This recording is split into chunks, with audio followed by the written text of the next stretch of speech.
Gimana Pak tadi kalau misalnya kita ngelihat Indonesia sekarang? Kualitatif mungkin boleh Pak. Iya, gini, Indonesia ini kan satu entitas yang relatif muda. Nama Indonesia aja kalau dihitung umur mungkin baru sekitar 150 tahun. Kemudian kita berbentuk republik baru 80 tahun. Nah, ketika kita ngomong tentang bangsa, maka perjalanan itu panjang. Nah, sekarang kita di dalam fase pertumbuhan yang kalau saya melihat ya, syukuri perkembangan, perbaiki kekurangan, dan lakukan yang kita bisa kerjakan. Nah, kenapa saya katakan begitu? Karena selama perjalanan bangsa ini akan selalu ada masa di mana kita mengalami up, nanti mengalami down, mengalami up and down, dan itu adalah perjalanan manusia pun begitu. Nggak mungkin perjalanan manusia itu lempeng. Nah, karena itu penting untuk kita punya mindset ketika sedang berada di dalam puncak itu antisipasi, menjaga, jangan sampai kita mengalami penurunan. Tapi ketika kita mengalami situasi yang kita rasakan sedang down, maka seperti masuk kegelapan tuh. Mengutuk kegelapan itu baik, tapi menyalakan cahaya itu jauh lebih baik. Nah, di situ kita lihat apa yang bisa dikerjakan untuk mengubah. Dan situasi naik turunnya akan selalu terjadi. Jadi coba kalau kita ingat ya, ini teman-teman kan baca sejarah perjalanan. Ada periode di mana friksi, konflik itu masif. Di Indonesia. Sekarang tadi saya perjalanan dari Jakarta ke Bogor. Kalau kita lakukan itu di tahun 40-an, awal 50-an, itu begal sepanjang jalan. Iya. Itu benar. Iya, nggak aman. Nggak aman. Begalnya bangsa lain? Enggak. Bahasanya sama. Sukunya sama. Sama-sama butuh. Ngeri. Malam nggak ada yang perjalanan antar kota. Tahun 40-an, 50-an, 60-an bahkan. Nah, saya ingat ibu saya ini aslinya Kuningan, kuliahnya di Bandung. Itu kalau mau naik bis berangkat ke Bandung, beraninya berangkat kalau pagi. Nggak ada yang berani berangkat naik bis sore. Jadi pada saat itu kalau orang ditanya bagaimana situasinya, wih gelap bos. Masa itu gelap, ngeri. Ancaman itu bukan abstrak. Ancaman itu depan nyata, mata. fisik. Fase itu kita lewati. Ada perbaikan satu-satu sehingga saya melihat kita penting untuk sadar di mana posisi kita dalam perjalanan bangsa kita. Jangan lupakan problem-problem lebih besar yang pernah kita lewati dulu. Lalu kita cari apa yang kita bisa kerjakan untuk membuatnya lebih baik dan bisa berbagi peran. Ada yang mainkan peran untuk bertanya, ada yang mainkan peran untuk memunculkan solusi, ada yang memainkan peran untuk macam-macam tuh. Tapi apapun yang kita kerjakan, saya melihat ini berangkat dari kesadaran bahwa perjalanan bangsa kita ini panjang. Dan insya Allah kita semua ini mencintai Indonesia. Dan karena kita mencintai Indonesia, maka kita mengatakan ABCD untuk Indonesia lebih baik. Tapi kita sadar perjalanan itu panjang. Nah, ini untuk mengingatkan kita, PR kita itu banyak, tapi juga perkembangan yang kita sudah alami itu nggak sedikit. Cuman kita seringkali lewat tuh tentang apa yang sudah kita jalani, pelajaran apa yang sudah kita ambil. Seringkali kita fokus pada kabar berat tentang Indonesia hari ini. Dan itu yang kecenderungan kita lah. Iya, saya sering cerita sama teman-teman. Kalau kita datang ke sebuah negara, lalu diperiksa imigrasinya lama, pasti kita cerita berkali-kali. Tapi kalau kita diperiksa imigrasinya nggak ada lamanya langsung lewat, nggak pernah kita ceritakan betapa bagusnya imigrasi itu. Nggak pernah kita puji imigrasi itu. Tapi begitu kita ngalamin kesulitan, itu bisa berhari-hari kita cerita. Poinnya adalah ketika kita mengalami hal yang baik, jarang kita ceritakan terus-menerus. Tapi kalau kita mengalami hal yang tidak baik, kita punya kecenderungan untuk menceritakan mengingat itu terus-menerus. Nah, betul. Jadi saya malah merasa hari ini ya salah satu yang hilang adalah pesan-pesan optimistik, pesan-pesan positif tentang bangsa kita. Sehingga nuansa yang ada di Republik ini tuh nuansa yang positif. Tapi pesan-pesan optimistik itu harus ditopang dengan kredibilitas. Ya. Benar itu. Kredibilitas itu dibangun dari apa? Dari konsistensi, dari integritas, dari pemahaman atas kondisi yang ada di rakyat, sehingga dia muncul sebagai pesan yang kredibel, optimisme yang kredibel. Ya, bukan yang tidak bertanggung jawab. Ya, saya beri ilustrasi misalnya. Bung Karno itu pernah mengatakan, beri saya 10 pemuda. Terkenal sekali itu ya. Ya, Dan sangat terkenal. saya akan guncang dunia. dunia. Pada saat itu dikatakan 95% penduduk Republik ini buta huruf tulis. 95% penduduk Republik ini buta huruf, nggak bisa nulis. Bisa pidato, bisa angkat bambu runcing, bisa perang, berani berkelahi, kasih selembar kertas, suruh tulis nama, nggak sanggup. Oke. Terus di mana dasarnya Optimisme itu? Itu kan kalau 9 artinya dari 10 pemuda itu kira-kira 9 buta huruf, bukan? Iya, benar. Bagaimana melakukan perubahan dengan 9 pemuda buta huruf? Tapi Bung Karno tidak mengatakan, saudara semua, berat bangsa ini. Kalian semua ini 95% buta huruf. Yang sekolahan kayak saya ini cuma sedikit sekali. Enggak tuh. Yang dikatakan adalah pesan yang memompa semangat. Di saat tadi saya cerita, ketidakamanan, pembegalan, kekerasan, itu di mana-mana masif. Pesan itu menjadi kredibel dan membangkitkan semangat. Kenapa? Karena yang mengatakan memiliki integritas, yang mengatakan memiliki reputasi, memperjuangkan tentang rakyat ini. Sehingga pesan optimisme itu bergaung. Nah, tentu tiap zaman ada caranya. Tapi menurut saya tanggung jawab pemimpin adalah dia mengirimkan pesan-pesan yang optimis. Karena saya pernah kata udah gak lama, pemimpin itu kirim harapan, bukan ratapan. Ya. Dengan begitu, rakyat akan bergerak ke arah yang benar. Ada banyak masalah, tentu ada banyak masalah. Kalau masalah sudah tidak ada, berarti kita sudah tidak hidup lagi. Itu benar. Dan menurut saya harus selalu terus-menerus ada usaha untuk mencari jalan keluar. Seperti pada era itu, ketika ada kekerasan di mana-mana, ketika ada ketidakamanan, kan ada jalan keluar kemudian. Nah, ini menurut saya state of Indonesia hari ini adalah situasi di mana kita membutuhkan kepemimpinan dengan pesan-pesan yang optimis, solusi-solusi nyata untuk berbagai persoalan yang ada di bangsa kita. Kemudian yang ketiga adalah kredibilitas, dan kredibilitasnya ditopang dengan integritas, ditopang dengan kompetensi, ditopang dengan kedekatan dengan rakyat. Itu salah satunya. Oke. Berarti pemimpin nggak boleh bilang dasmu gitu ya. Itu sorry.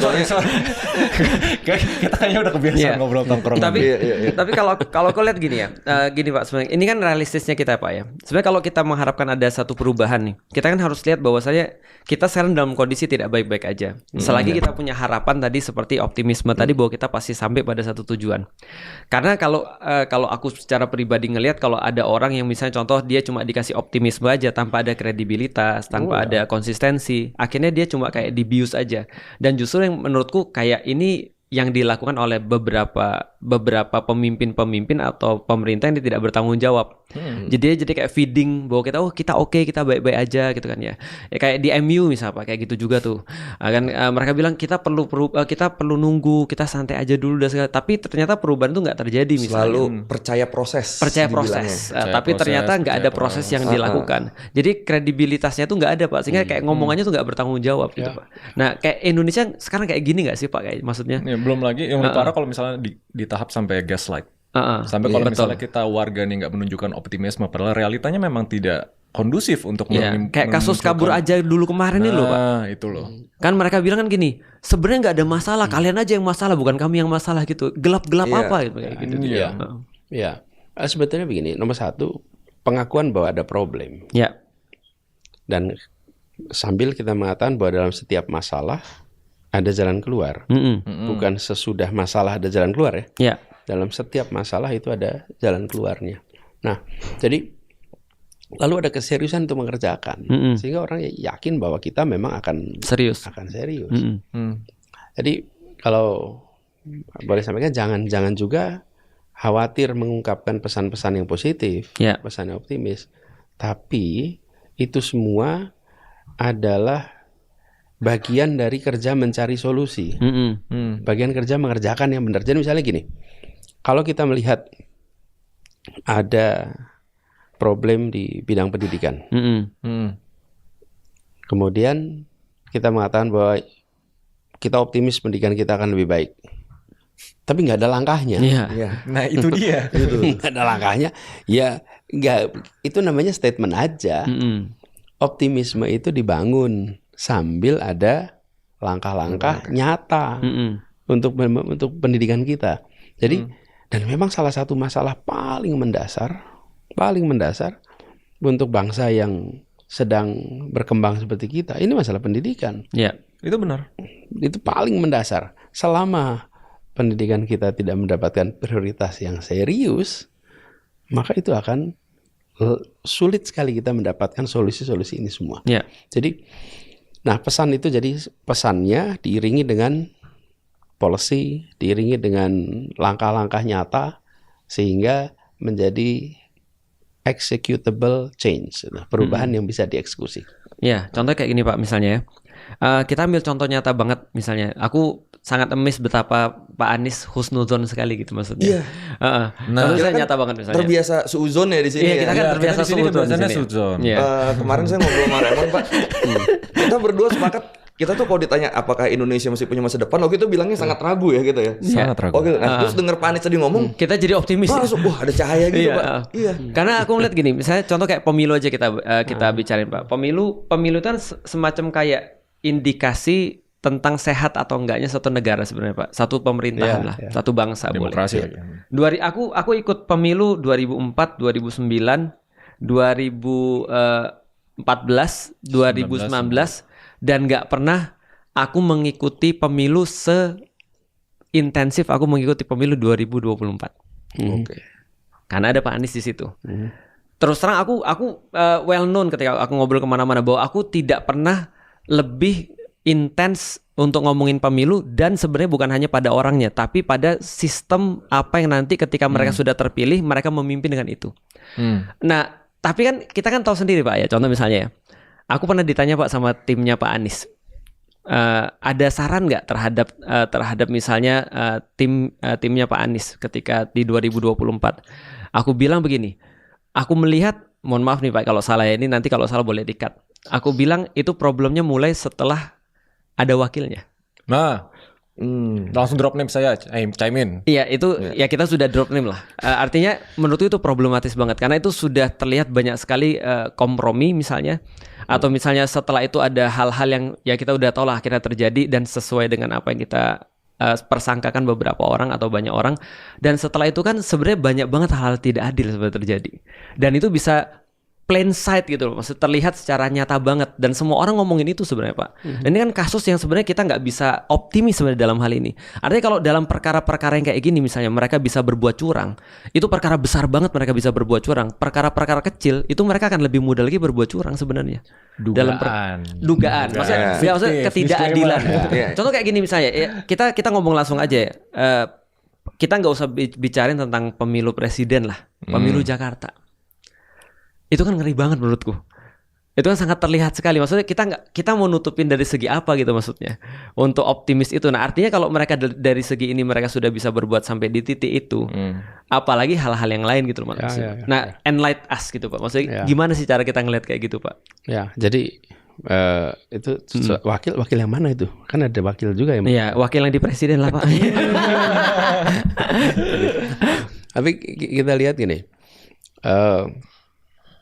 Ada banyak keanehan ya yang terjadi, yang dilakukan, dan itu semua terekam dan terlihat. Saya tidak mau mengungkapkan keanehan-keanehan itu sebelum sidang MK. Ya. Jadi kalau sekarang saya mengatakan karena itu sudah diakui oleh hakim-hakim MK. Oke. Jadi ini bukan tuduhan. Itu adalah dokumen yang hakim-hakim MK pun menuliskan di dalam dissenting opinion-nya. Ya. Kalau artinya sudah verified. Bukan sekedar sangkaan. Ya. Nah, memang banyak keanehan dan itu artinya harus ada koreksi ke depan.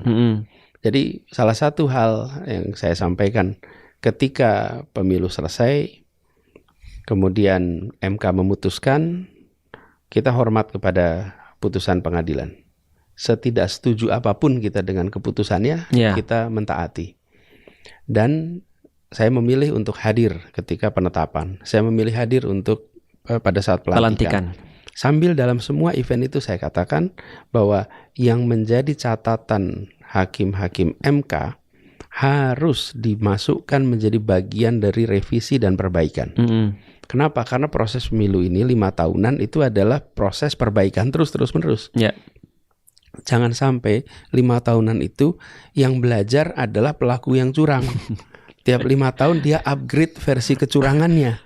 Lah, sementara yang bagian baik ini tidak melakukan upgrading. Dan yang bagian baik kan sudah tergeser ke situ, Pak. Itulah sebabnya kita menurut saya harus terus-menerus dan harus diungkapkan, harus diperjuangkan, tidak bisa ditinggalkan. Problem itu tidak selesai dengan kita marah-marah dan meninggalkan. Problem itu hanya bisa selesai kalau kita confronting, kita menghadapi, kita mengungkapkan, dan kita menuntut itu diubah. Nah, ini yang menurut saya penting. Tanya semua anggota DPR yang terpilih, apalagi yang tidak terpilih. Painful nggak pemilu itu? Iya, banget. Semua yang terpilih aja bilang painful kok. Iya. Apalagi yang tidak terpilih. Gak balik modal. Tapi jangan sampai kayak kapok sambel. Iya. Selesai pemilu marah-marah, kecewa, habis itu ya move on aja, nggak dikoreksi. Mengkoreksi ini lebih penting daripada agenda-agenda revisi undang-undang yang lain. Karena revisi ini akan mengatur bagaimana proses pemilihan individu-individu untuk mewakili kita di DPRD, di DPR dan lain-lain. Nah, lalu terkait dengan intervensi kekuatan, kita belajar di sejarah. Ada itu peristiwa-peristiwa seperti itu di berbagai tempat, bukan hanya di Indonesia. Apakah bertahan? Tidak bertahan. Tidak bertahan. Semua kewenangan yang diambil dengan cara yang tidak benar, dia mengalami kerapuhan legitimasi. Legitimasi yang rapuh itu tidak menjadi masalah ketika kondisi ekonomi dan politik baik-baik saja. Tapi kalau sudah problematis, tapi ketika kondisi ekonomi, kondisi politik tidak baik-baik saja, maka legitimasi yang rapuh itu sensitif, sangat lemah, sangat lemah. Karena keberhasilan secara elektoral itu akan ada unsurnya. Ada unsur hukum, de jure, ada unsur moral.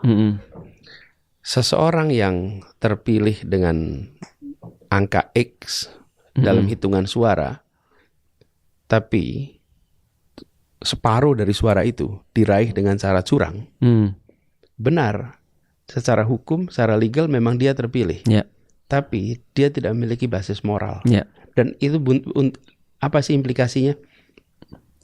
Tingkat dukungan menjadi semu. Jadi kalau misalnya Ustadz Felix itu mendapatkan suara 1.000 suara, tapi 500 itu adalah curian, maka sesungguhnya yang mendukung Ustadz Felix itu cuma 500. Yang 500 lain itu nggak ada. Itu cacat moral. Tidak kelihatan memang. Tapi ketika ada krisis, yang dukung cuma 500. Itu baru kelihatan. Enggak gitu. Nah itu nggak akan terlihat kalau situasinya sedang normal-normal saja. Seakan-akan semuanya mendukung. Itu sebabnya mengapa di dalam pemilu jangan curang. Karena tujuan dari proses ini adalah memilih pemerintahan untuk menjalankan amanat konstitusi, untuk menjalankan aspirasi rakyat. Kalau dia tidak mendapatkan amanat yang lengkap, maka dia akan lemah. Dan kalau dia lemah, dia tidak akan bisa efektif dalam menjalankan pemerintahannya. Nah, menghadapi situasi itu ya dikoreksi, dihadapin, dikritik, ditunjukkan faktanya, dan kemudian harus didorong untuk ada koreksi.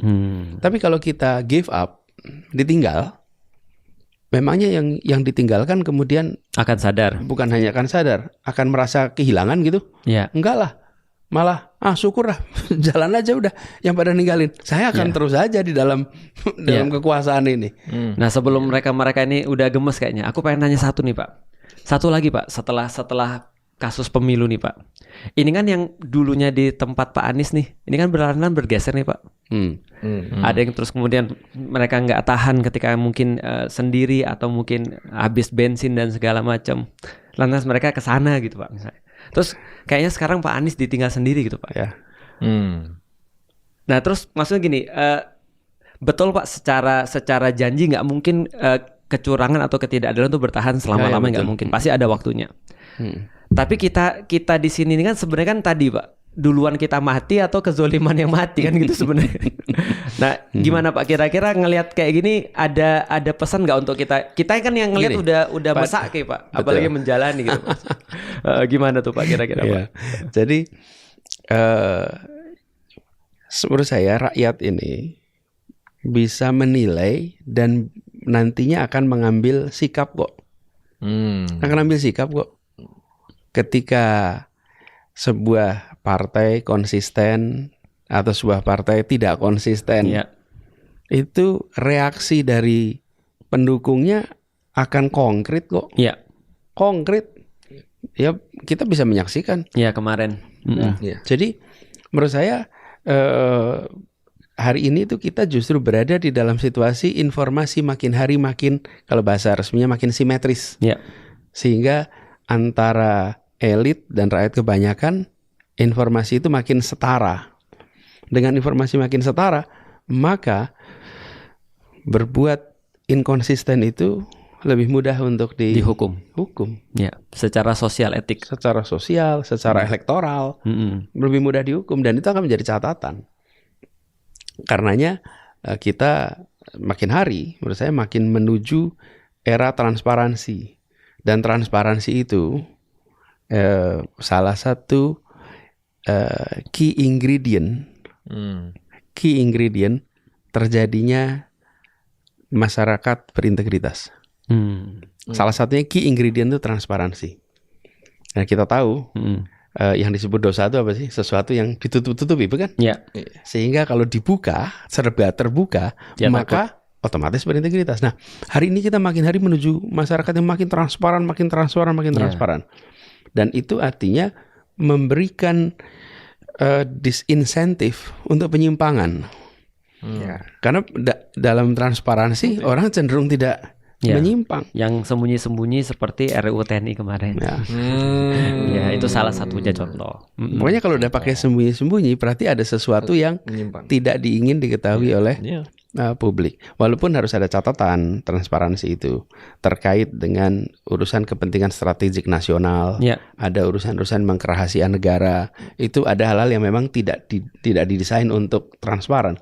Tapi proses politik, proses ekonomi, proses sosial, proses pengambilan keputusan yang disebut transparansi itu sesuatu yang harus ada dalam pelayanan umum misalnya. Nah, kita tuh menuju ke sana. Jadi menurut saya salah satu yang harus kita dorong lebih jauh adalah transparansi ini. Setuju. Supaya makin sedikit ini penyimpangan-penyimpangan.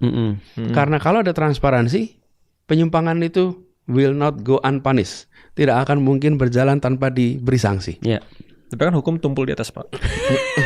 Seandainya kalau misalnya justru itu kita makin harus transparan. Tapi aku nangkep sih, artinya itulah keperluan kita sebenarnya untuk ngasih tahu ke orang-orang, karena sebenarnya tergantung kita semuanya itu tadi, transparansi itu tadi. Kan ya makanya kan informasi kita nih sebagai warga yang anggap punya informasi, kita bantu menyadarkan orang. It's one angle, makanya gitu loh. Ketika tadi kita ngobrol, podcast ini banyak memunculkan kritik, banyak memunculkan pertanyaan-pertanyaan. Misalnya tadi menanyakan yang tidak ditanyakan. Itu semua bagian dari mendorong keterbukaan. Mendorong supaya semua ada jawabnya. Dalam urusan publik, semua harus ada penjelasannya. Monggo. Apa gantian? Enggak, tapi saya jadi sonanya. Jadi sopan ya tiba-tiba ya. Iya. Kan bisa dibilang ya kreator banyak kreator lah itu kan emang menjadi kayak agen-agen yang mendorong transparansi itu kan. Iya. Tapi bagaimana jika di sisi lain kita juga takut mendorong transparansi karena takut ada ancaman-ancaman gitu, Pak. Lu Karena pernah diancam? Apa? Lu pernah diancam? Enggak. Untuk sih belum pernah terima kepala babi ya. Iya, itu belum. Cuma itu kayak contoh yang kemarin lah. Yang bisa dibilang itu kan garda terdepan kan. Iya. Nah, kalau garda terdepannya aja dikirim kepala babi, itu gimana yang kita di sini gitu, Pak? Terus Iya. negara, yang merepresentasikan negara bilang dimasak aja. Iya. Iya, terus responnya malah seperti itu. Ya, Respon gini. negatif terhadap informasi dong. Gini, ada dua hal nih, Koy. Satu adalah soal kita harus kritis terus, kita harus memunculkan pertanyaan, kita harus mendorong transparansi. Terus di sisi lain muncul ancaman. Iya. Iya. Apa itu aneh? Enggak. Biasalah. Normal. Bener. Biasalah. Pak Anies pernah diancam, Pak? Iyalah. Siapa tahu. Ini kepala kakap. Maksudnya gini loh, teman-teman. Kita juga nggak boleh cengeng dalam berjuang. Kita nggak boleh cengeng dalam berjuang. Oke, saya main sepak bola nih. Terus ada sliding tackle. You sliding tackle. Enggak lah. Bangun lagi. Oke, I'm tough. Ayo, I'll do it again. Jadi kita itu ngadepin ini semua tuh jangan.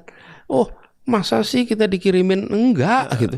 Ya malah kita katakan ini contoh-contoh tindakan biadab primitif yang harus dihapus dari Republik ini. Dan karena itu kenapa kita harus berjuang? Karena kita meniadakan yang seperti ini. Jadi gunakan itu untuk pesan. Dan saudara-saudara semua yang ngirim ini malu.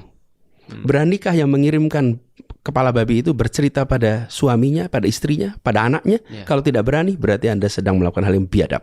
Dosa tadi. Tunjukkan aja, ayo coba pelakunya. Berani nggak bercerita pada anak istrinya? Kalau Anda pada anak istrinya nggak percaya, malu. Lakukan tindakan di luar rumah yang ketika pulang ke dalam rumah Anda bisa bercerita dengan penuh percaya diri. Di situ letak manusia Indonesia yang pejuang. Gitu. Mantap. Kirimkan pesan itu. Yuk berangkat yuk. Jangan cemen intinya, jangan cemen. Berangkat yuk lah, udah gak takut lagi gue. Ya, jadi maksud saya ketika mau kritis itu kita sedang melakukan perubahan. Mana ada orang yang sedang dalam situasi nyaman? Ya. Itu jangankan orang sedang pegang kewenangan. Kau tanya sama guru di ruang kelas, pertanyaan kritis, nyaman nggak gurunya? Enggak. Itu dia. Guru kita saja dikasih pertanyaan yang kritis belum tentu nyaman. Iya. Karena itulah kenapa saya sering mengatakan, yuk jadilah guru pembelajar yang siap bertanya apa saja dengan perasaan tenang. Ya. Karena dia bertanya bukan sedang mempertanyakan kredibilitas dia sebagai guru. Kan kalau kita ditanya, kita nggak punya jawabnya, ya tinggal bilang, saya cari dulu ya jawabnya. Kan nggak usah bilang Anda mempermalukan saya sebagai guru. Enggak lah. Betul. Ya bilang aja sebelum tahu, saya akan cari. Nah, sama juga ketika ada yang mengkritik negara. Saya pernah menjadi penyelenggara negara. Ya. Saya pernah jadi gubernur. Dan kritik macam-macam. Dari mulai yang faktual, fiksi, sama fitnah. Itu 3F ada semua di situ. Yang faktual, yang fiksi, yang fitnah. Kita terima semua. Terus apa kemudian marah-marah? Nggak usah.